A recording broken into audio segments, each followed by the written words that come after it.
So, Father Clark, I want to thank you for coming. Marcus, glad to be here. And just to give everybody an introduction, we know each other, of course, but just give everybody an introduction about who we are. Sure. I am Marcus Norwood. I am the Media Technician Coordinator for the Archdiocese of Galveston-Houston, which is a fancy title for I'm a videographer. And within my role as a videographer, I produce, I set up lights, I operate cameras, do audio, I do editing, distribution, and what's called in the industry a one-man band media specialist.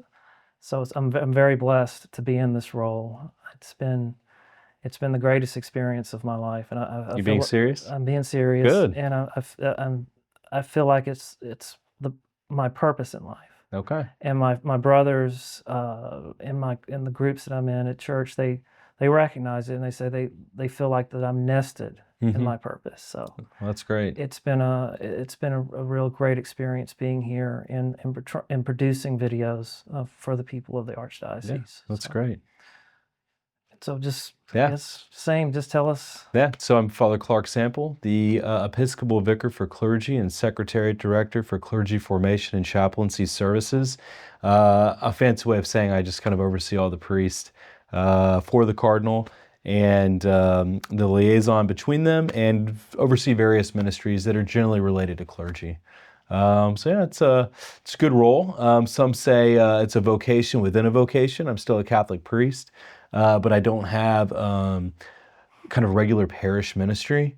So I go around, fill in on the weekends, but for the most part, I'm working down the hall from you in an office, trying to just make things run efficiently in the Archdiocese.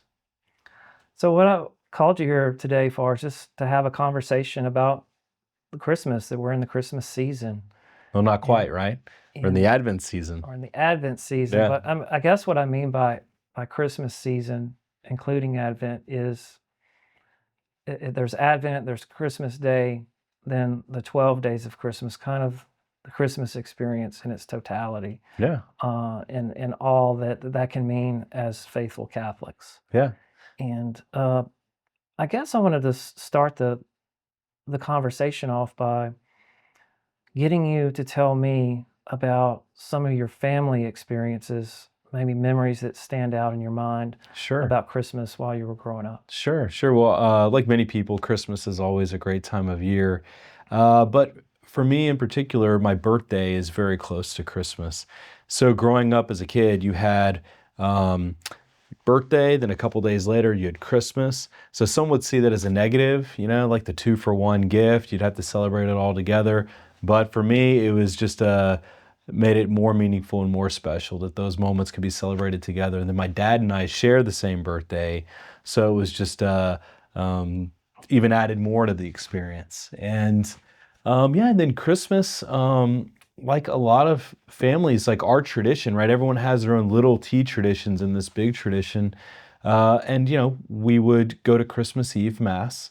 Usually the first one you could go to, about 4 o'clock. We'd go to St. Thomas High School. That's where I'm an alumnus for, the high school. And then we'd go to dinner. We'd go to an aunt and uncle's house and celebrate with family. And then, of course, we'd go back, go to bed, wake up, open presents to see what my parents gave us and also what Santa Claus brought. And then we'd hang out as a family. And then later that afternoon, we'd go to my grandparents' house and get together, big extended Irish Catholic family.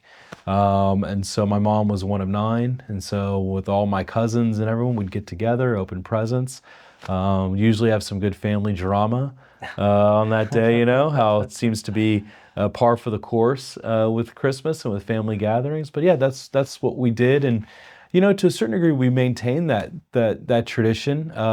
It's morphed a little bit, but we still do it, and I'm looking forward to it. And so, yeah, what about you? What do you do, or what did you do growing up? What we did growing up, just sort of the things that others might not have done, things I felt like was unique to my family experience with Christmas and the Christmas season, is one, my grandfather on my mother's side had a different way of giving gifts to children. He would put up it was like a piece of masking tape that he would put up by the bar in the kitchen. So they lived in a trailer, and he would write, "Guess what?" and with a marker. And he didn't wrap our gifts, and all the grandchildren received the same gift. And the last year that he did it, he gave all of us a kerosene lantern. Huh. So what better gift for a 9-year-old boy than the gift of a kerosene lantern? Right, right. And he would hide them. He didn't wrap them, so we would look for it. But he was always able to hide it in places we couldn't find it until, the reveal on Christmas Eve. So I thought that was fun and different. But another thing that developed later on in my childhood and in my teen years was we would do a bonfire every year at Christmas Eve. And that got to be a big deal. Yeah. It just seems like it got bigger and bigger every year. Mhm. And we even started The like fire or the gathering? the fire. Yeah. The gathering varied in size, but the fire found its way to get bigger and bigger and Of bigger. course it did, right? And into adulthood, we actually began to stockpile Okay. stuff to burn. Like Yeah. one year we burned a couch. Have you done it recently? That has not. Not burn a couch, but have you done a No, we bonfire? haven't done that recently. And I think it's because, in life, as you age with family and people marry off, Mm-hmm. so then you have, they're splitting their time. Their time is Right. split more and more. So you don't spend Christmas with the same family as an adult that you did when you were younger. I think where everything started to evolve with family gatherings was when my grandparents passed away on Mhm. both sides. Mm-hmm. And then the younger generation got married, so they're splitting time with their in-laws. Right. So kind of the old traditions, the old things that you used to do, that of course everything changes. Right. And I have a couple siblings, and yeah, obviously we were always together. And I think when they started getting married and then having kids, and the kids started growing up, Right. I think they start celebrating Mass at their homes. Or sorry, not Mass. They start celebrating Christmas at home because that's where Santa Claus comes, right? Right. And so they celebrate there. So now both my siblings live outside of Houston. So my parents just get me for Christmas. Yeah. A blessing and a curse, maybe.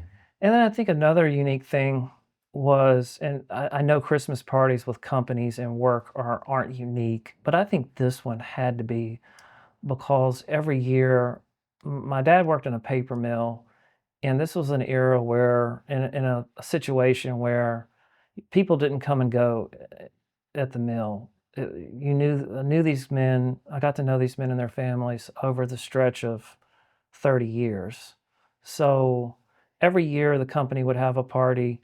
They would give the kids a Walmart gift certificate, which we always loved to get. They fed us a really good meal. They would have live entertainment. And it was a good activity for that community of men, for the paper mill that my dad worked in. And incidentally, it was always the hourly kind of blue collar echelon of the company that was their time together. Mhm. That wasn't really shared as much with sort of the administrative office salaried staff. So I thought it was an interesting experience growing up, and where you had that togetherness with people that you worked with and that Sure. your dad worked with. So, Sure. Sure. but yeah, so kind of the other things that, when I'm on the topic of Advent and then Christmas,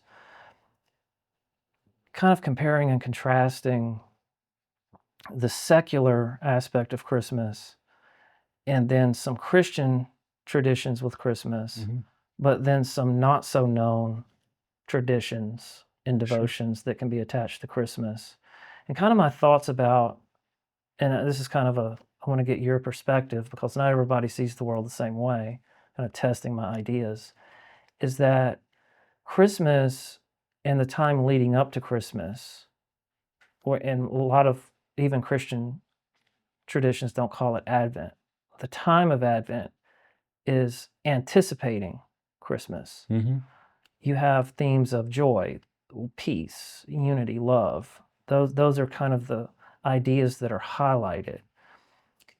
But I kind of wanted to ask you, what are some of the more, how can we see Advent as a time of preparation Mm-hmm. and not just anticipation? Sure. Or is that a valid thing to say or to think? I think both go hand in hand. That's a good question, but it is a time of anticipation, a time of preparation.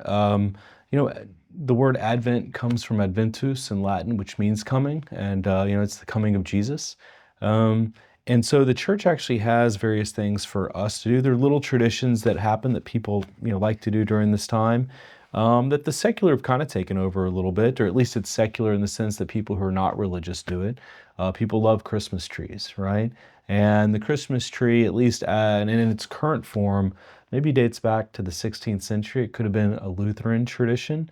But they put lights on the tree. Well, the evergreen represents kind of eternal life, or life that's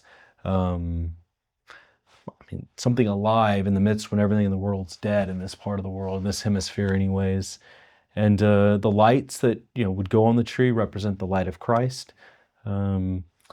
Christmas presents are something people are shopping for right now, and the presents themselves date back to the tradition of the Magi, right? Bringing gifts to Christ at the Epiphany. It's a great time of year. Like, we have a lot of Christmas songs, hymns, Christmas carols, and some are secular, but some are religious. And people love singing them this time of year. But to pray in the church, this is what the church tells us to do, I guess, anyways, right? It's a time of preparation to prepare to celebrate the upcoming feast. So not to start really celebrating now, even though it's okay. People tell me Merry Christmas all the time. I'm not going to shoo that down or anything, or shoo it away. But to really prepare yourself for this time, to prepare yourself in this time for the coming days of Christmas. I know we've spoken in the past before about the O antiphons, which are a 6th century tradition of the Catholic Church, where on December 17th through December 23rd, in Vespers, when the evening prayer of the church, the antiphon before the Magnificat, which is a prayer we pray, is this antiphon that starts with O, and it's like today was O Sapientia. Today is the 17th, right? So O Sapientia, O wisdom. And it's actually the antiphon at Mass during the Alleluia. It's the Alleluia verse, the gospel verse. And, these are ancient traditions. They're an ancient tradition that has worked itself into the life of the church, to the liturgy. And what's kind of interesting is if you take each, I'm going to try to explain this. Well, I don't know if you know this or not, right? No. Do you know how what each of the first letter of the first word, what it spells if you take each one of those and put it in reverse? It spells, so today is sapientia, which would be S, would be the last letter of this term, iro kras, which means, so we'll say that each letter is taken from the first letter of the first word of the O antiphons. And then up to the 23rd, when the O antiphons end, and you take those letters and you spell it out with S being the last one of iro kras, it says, that means in Latin, tomorrow I will come. And so it's a way these ancient antiphons, and how they came together, I don't know, right? It's the ancient wisdom of the church. So I was talking to Father Jeff about this earlier. He's our resident historian. Yeah. And he was saying that the range of the development of the O antiphons was like from the 5th to the 8th. There's different sources that suggest different origins, but I had not heard the thing about the letters, and that makes me think, is that the same thing as a palindrome?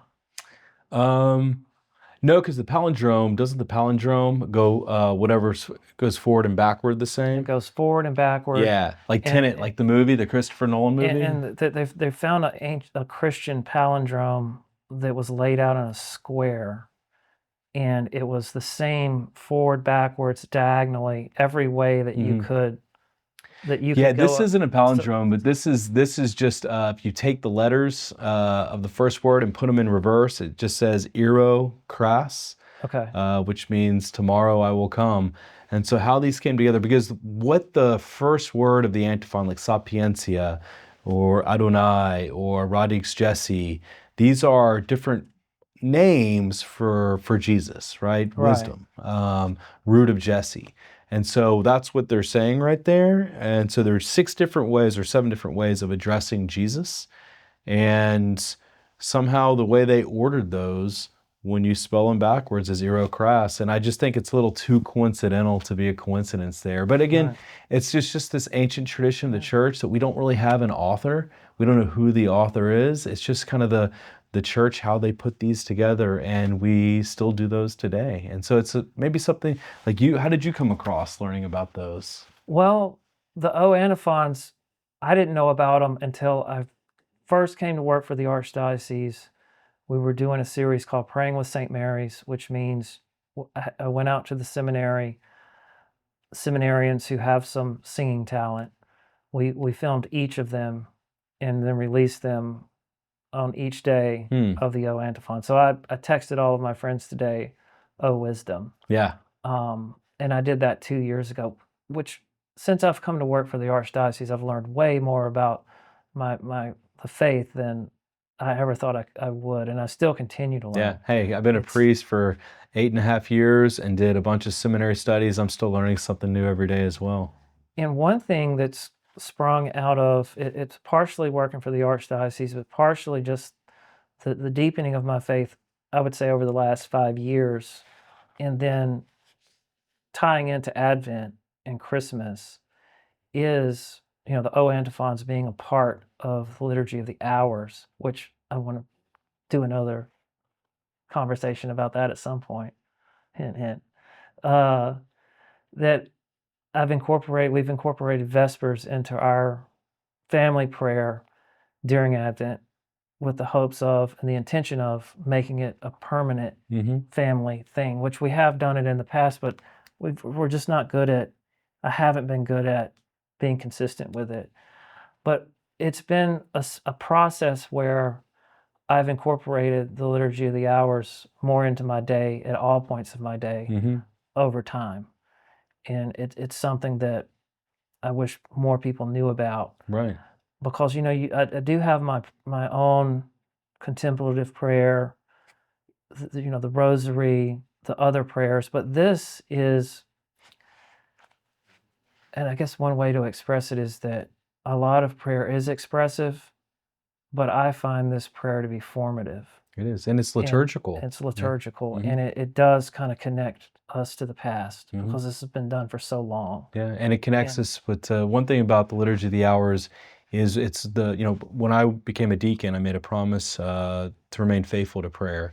And that's the prayer specifically the church made me promise to pray. Mhm. So 5 times throughout the day, I have these prayers, and it's the prayer of the church, and the Second Vatican Council really encouraged the laity to also take up this prayer. Now, you don't have a promise Right. like I do, but it is a beautiful prayer, and it's the way the church publicly and officially and universally prays without ceasing. Because I know, all the priests throughout the world are praying the same prayers that I'm praying. And that the ones you're praying at evening prayer are the same prayers that I pray and every priest prays throughout the world. So it is a beautiful expression of the church's prayer and the church's life. So the next thought I had about Christmas, there's prayer. Of course, it's always an opportunity or a reason to attend daily mass, since people typically have more time off, or maybe go to adoration if you normally don't have time to go to adoration.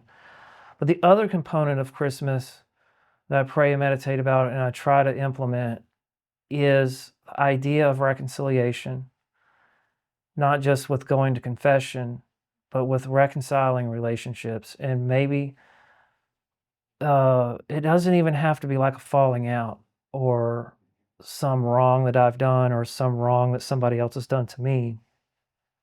It can just be just touching bases with people and making sure, that I am reconciled, that, maybe something I've done or said was perceived the wrong way, smoothing over relationships that seem like they're drifting or are tense, Mm-hmm. or even trying to, for people who are visibly suffering, visibly isolated, because Christmas, with all of the kind of the hyper messaging that's involved with Christmas, the music, the movies, a lot of and all the themes that go with those music and movies and the culture can be a source of anxiety, a source of depression. because a lot of people, in addition to all of consuming all that media, there's also, even if people aren't isolated, there's this sort of this hyper planning of parties, buying of gifts, juggling engagements, Hmm.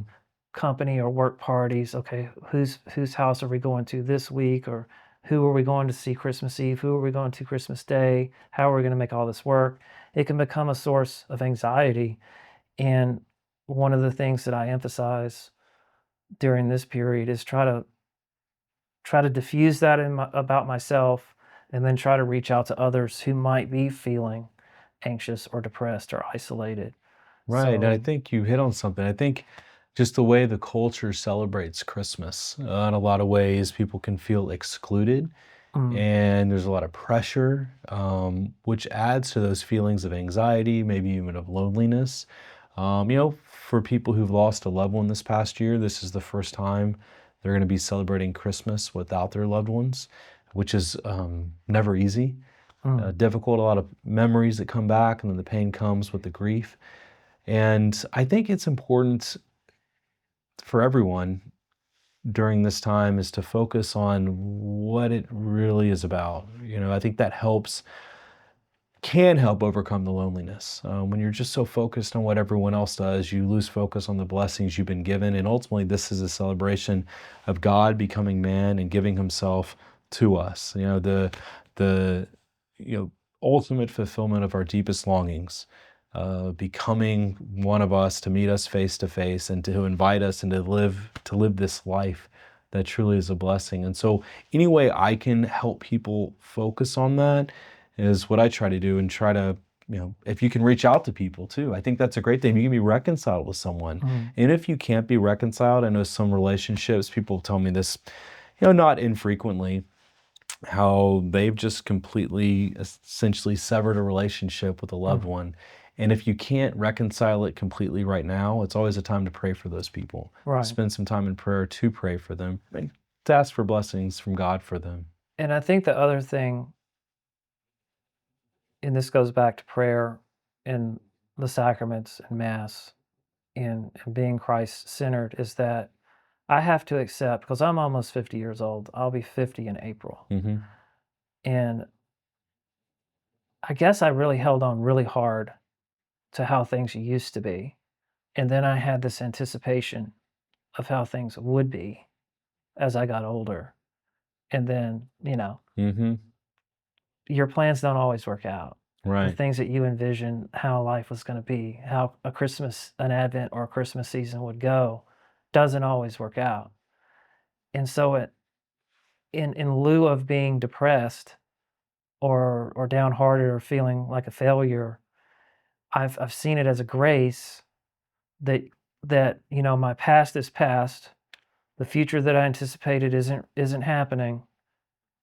This is a grace, though. It's an invitation to focus on what I need to focus on in this season, and that is Christ. Hmm.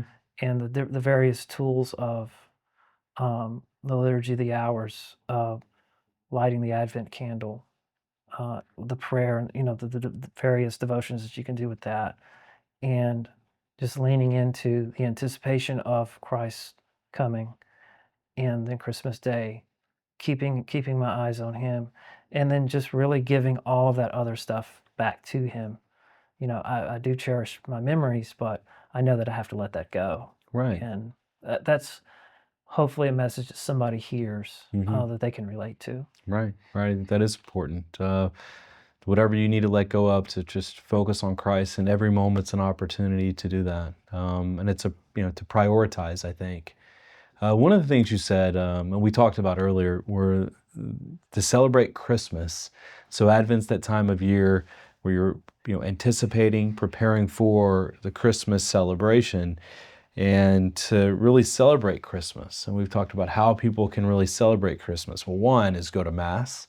Mm, Mass Christmas means the Mass of Christ. So going to Mass, whether you go Christmas Eve, midnight Mass, You know, have you heard the joke about midnight mass? No. People ask, what time is midnight mass? Because people have changed it. It's mass during the night.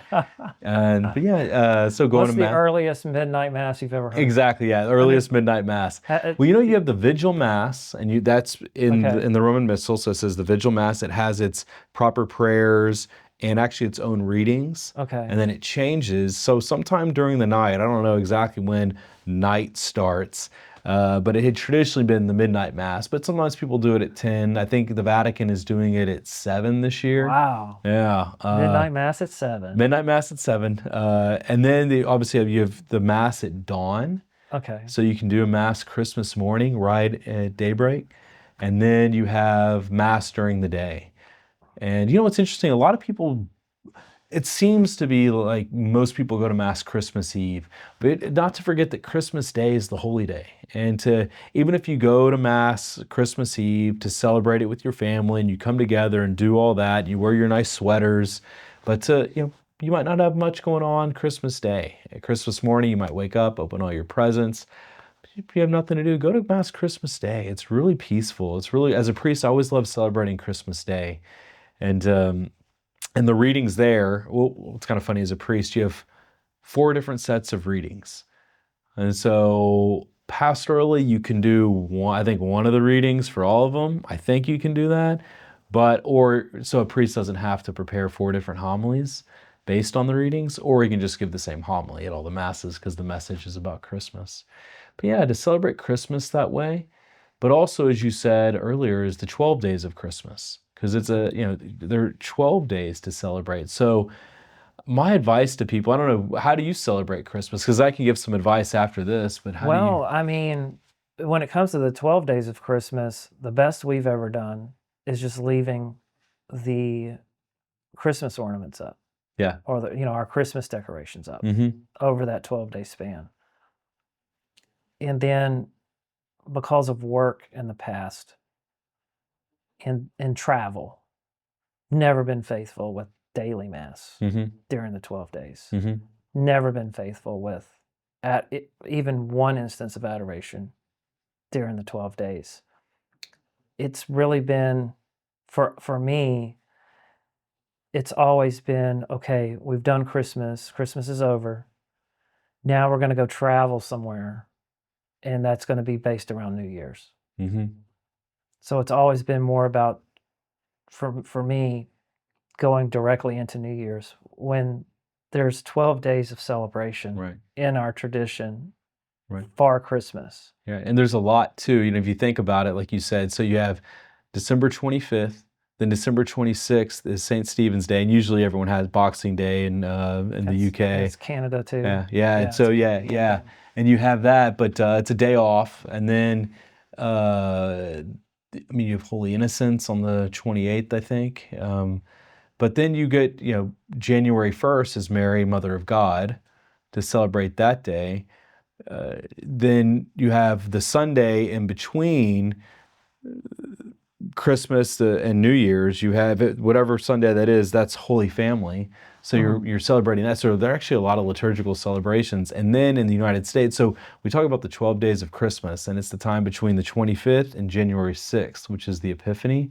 But in the United States, Epiphany falls, we celebrate it on the Sunday that falls in between the 2nd and the 8th. So it's kind of confusing. There's kind of a lot to do. But if you can't go to Mass, right, I think one of the things that you developed, maybe a good habit during Advent, is to pray the Liturgy of the Hours. And if you're traveling, maybe do that with your family. But anyway, you can celebrate those days. And one of the things you said, I think that's the most important, is don't take your decorations down the 26th. Leave them up and celebrate as a constant reminder that, oh yeah, we're in this Christmas time to celebrate leading up to the Epiphany. Yeah, I think that's one of the most practical, easiest things I'd recommend to do. So some of the other things that I was thinking about was actually having Christmas celebrations after Christmas Day, Mm-hmm. and then actually having an Epiphany celebration, some sort of recognition of Epiphany in addition to Mass. Right. So those are some things I was thinking about trying to incorporate for the 12 days of Christmas. Yeah, I think that's great. I think celebrating the Epiphany especially, the Epiphany traditionally, is arguably more important than Christmas as a celebration because that's when Christ was revealed as God. But now the two go hand in hand. So I don't want to say one's more important than the other, but we Right. tend to place a lot more emphasis today on Christmas, which is incredibly important as the incarnation of God. But Epiphany to really celebrate that. And one of the things people do, and you see this tradition kind of picking up in popularity more and more, is the blessing, the blessed chalk. And then to write the year, Okay. it's the Epiphany blessing on the doorpost of your door, any door really, but a lot of people do it on the front door of their home, and you might see that Mhm. where you see these letters, CMB and the year and all of that, and it's a great little tradition that is again gaining some popularity now. Have you ever done? Yes, Yeah, done that yeah, many times in the yeah, past. yeah, And I'm glad you reminded me of it because I definitely want to do that again this year. yeah. Last question. What food do you look forward to the most, especially for like Christmas Day? Sure, sure. Christmas Day, I think we've always done the same thing. Every year it's a beef tenderloin, roasted beef tenderloin. You can make a lot of it. It's not cheap, but it's a way to celebrate. Yeah, you don't eat beef tenderloin every night for dinner or every day for a supper, whatever you want to call it. Of course, with all the great sides, depending on what your Christmas libations are as well, maybe some good eggnog, with maybe rum-based, bourbon-based. I'm not sure what people like. And of course, desserts and sweets, whatever might come. I like some good cookies. There's some good cookies around Houston. I don't know if I want to advertise any of them right now. Some great cookies around Houston. But yeah, what do you like to eat on Christmas Day? Well, in addition to this being Christmas season, my anniversary of being married falls on Mm. December the 22nd. Oh, nice. So there's that's a great time every year. And what the things that I like to eat is beef, like steak. You said tenderloin, really maybe a ribeye Ribeye is your favorite? with some red wine Yeah, of to course. go Doesn't with get it, much better than a that. quality baked potato to go with it, Yeah. a tasty baked potato. Stuffed or not stuffed, fully loaded? Fully loaded, Yeah. yes. So that's our plan this year for Do you make it? Christmas. Do you cook it or Yeah, my wife prepares the marinade, and we marinate it overnight, Mm. and then I grill it to everybody's specifications the next What's day. your specification? I like it red. I like it if you poke it with a fork, it might grunt. Yeah, It's yeah. You like it mooing a little yeah, bit. yeah. Yeah. It still has a personality. Yeah. So anyway, My yeah. grandfather growing up used to say, because my mom likes, very well done. And my grandfather Mhm. always used to say, Clark, you've never tasted a piece of meat before, Right. because it always been overcooked. So Right, yeah, I like right, it right. red as well. But no, I have my parents, they have to have it well done. Okay. Yeah. Do So they use sauce, ketchup, or anything like that? no, not with the marinade being so good. Okay. It really What kind of red wine? like Pinot. Okay. I'm not gonna say it right. Yeah, don't you cut that Pinot Noir? Yeah, Pinot Noir. Yeah. Yeah. So anyway, yeah, I like a Pinot Noir to Yeah. go with it. Nice. But well, I want to thank you again Yeah, for thanks, coming Marcus. This out, is good. and I would like to have you back at some point soon to delve more into the liturgy of the hours, Yeah. and maybe we could draft Father Jeff Yeah, that'd be to good to have some contribute. talks in here, just Yeah. talking a little bit about something. Thought it went well for the most part. First time doing this. I like the table set up in here. Yeah. Reminds me of a famous podcast you can view on YouTube. Yeah, I just need to get. I don't have the sleeve tattoos. Yeah, not yet. Not yet. Not Yeah, yet. yeah. Yeah. Awesome. All right. Well, great. Well, thank you very much. All right. Merry Christmas. Merry Christmas.